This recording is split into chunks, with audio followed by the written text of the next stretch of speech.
ఎవరెవరు ఏ ఏ విధముగా నన్ను తెలియగోరుచున్నారు వారిని ఆయా విధములుగా నేను అనుగ్రహించుచున్నాను. కాని ఏ ఒక్కని యందును అనురాగము గాని ద్వేషము గాని లేవు.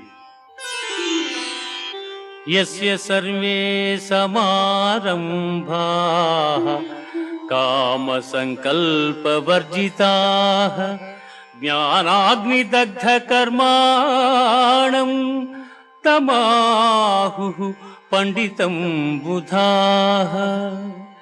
ఎవని కర్మాచరణములు కామ సంకల్పములు కావు, ఎవని కర్మలు జ్ఞానమను నిప్పుచే కాల్పబడినవు, అట్టివానిని పండితులని విద్వాంసులు పలుకుదురు.